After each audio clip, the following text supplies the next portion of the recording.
Hi guys, this week we're going to be taking one of these, some of this, and creating a makeup bag to match one of these. Let's jump in.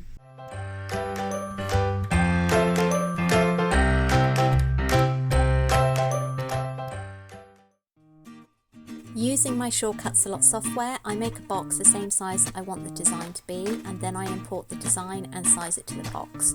Lastly, I make sure it's flipped and ready to cut.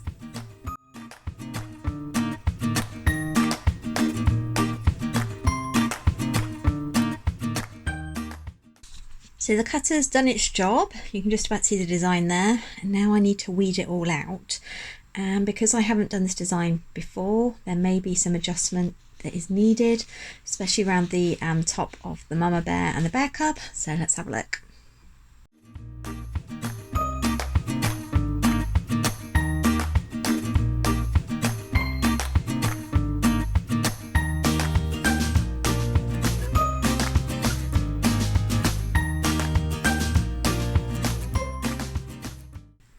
So that's now all weeded out, and I think you'll agree it looks pretty good. The next stage is going to be popping it onto the bag.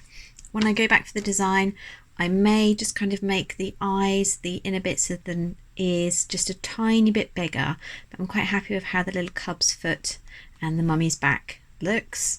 And the fine details on here, I'll just have to see once it's pressed whether or not we lose any definition, or if I can keep them as fine as they are now. Now it's time to pop on the heat press. This is my old one. I've had it since 2015, Christmas time. So because I'm quite familiar with it, I know that for the vinyl that I'm going to use, I need to set it to around 160 degrees. And for the timer itself, it'll be 10 seconds. So let's just pop that open so it can heat up, and then we're going to get the bag ready. I offer a choice of either a natural coloured bag or the black bag. I think for this design, although obviously I will give customers the option, I need one for my listing photos, and personally I prefer the rose gold with the black, so I'm definitely going to be using that. One of the questions that I get asked a lot about using my heat press with heat transfer vinyl is how do I actually press the bags? So if you haven't done it before, obviously where there are seams on the bags and you close the heat press, it stops the top of the heat press here completely touching the image so it's flat. So you need to use something called a pressing pillow. You can buy or make some pretty expensive ones online, or you can just make a cheap version from a piece of upholstery foam. You can buy these in big kind of 16 by 16 sheets. The only thing you need to make sure is that it is upholstery foam, which is fire retardant.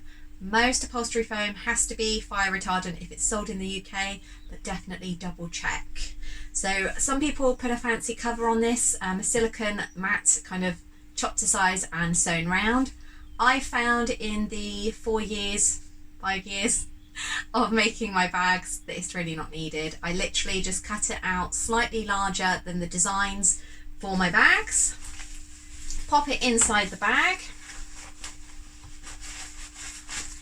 just like that. And because this one is a gusset bag, you just need to make sure that the gusset isn't trapped kind of between the foam and the top of the bag, and then it's ready to go.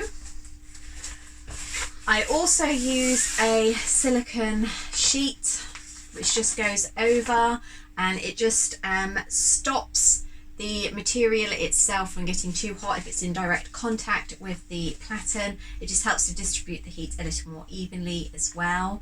The only thing you need to be made aware of is you shouldn't be using these for sublimation work, because this traps the moisture itself, which obviously you don't want. One of the most used tools in my arsenal when I'm making my heat transfer vinyl items is a sticky roller, and that's because most fabric things have a tendency to pick up dust. So I just use one of these before pressing, just to make sure that the area is completely clean and free from any dust or loose threads or anything like that. And it just means that the vinyl itself will get a nice clean transfer onto the bag, so you'll be able to fuse it properly. Now we're at temperature, I'm going to pop the bag in, making sure that the zip is flat as possible. pop my Teflon sheet over the top. And then pre-press for 10 seconds. So it's counting down. I have an intermittent fault with my counter. Sometimes it just decides that it's not going to work, so I have to count it out in my head, or if it's a sub-item, ask Alexa. So that's now ready to go. So the next thing is to line it all up.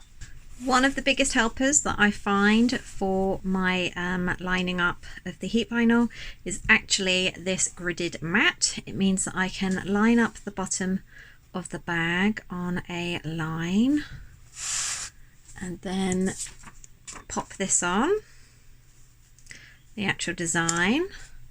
I'll then use a ruler, a clear one so I can see, and try to line up the edge here and count in. So it's 10 centimeters on that side, only 9 on there, and then just basically keep wiggling it around until it's roughly in the middle. There we go. I've just spotted a little bit there that I forgot to weed. So let's grab the tweezers.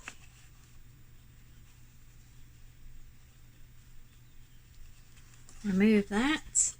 And then by looking at it from above, because I know that it's flat to the line here, you can just kind of eyeball it to make sure that it's in the middle this way. We already know it's in the middle this way.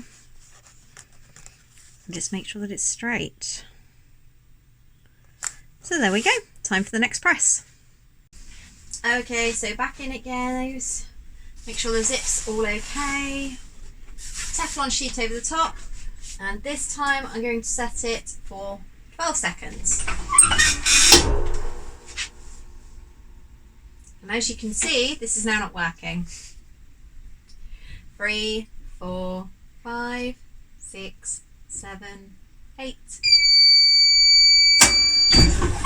Honestly, like I said, however many years it is, and I've still not got the hang of it. So now I need to let this cool down ever so slightly. Each vinyl's a little bit different as to how you'll peel it. Some are cold peel, which means they need to be completely cold. Some are hot peel, so you can peel them pretty much as soon as they come out. This one says that it's hot peel, but I find that you need to let it cool down a little bit before you can actually get the design off clean. So let's just wait. Okay, so usually I would do this just flat down, but I'll let you have a look. So it's quite satisfying pulling that off and just making sure that the design is all fine. So now I'm going to do a final press, and I will show you how the bag should look with the heat transfer vinyl after it's had the final press. So, haha, it's decided to work now. It just likes to trick me sometimes, keep me on my toes. Okay, take this out, turn this off. Okay, I'm not sure if this is going to show up on camera, but I'm going to try. Can you see, let's see if I can get it to focus, that you can see the weave of the bag through the shiny foil of the vinyl. That means that you've got really good adhesion. That's what you want, and that's a combination of the right temperature and the right pressure. So yeah, I'm pretty pleased with that. It's definitely going to look great with the rest of the items. So I'm pretty impressed with how it's turned out. I really like the rose gold on it. I think it looks fantastic. The design itself is pretty good, nice and clear. And I like the fact that my customers are going to be able to change the established bit at the bottom. And I also think that it goes really well with the foiled mirror that we made last time. So next week I'm going to be making the final part of the gift set, so stay tuned if you'd like to see it all come together.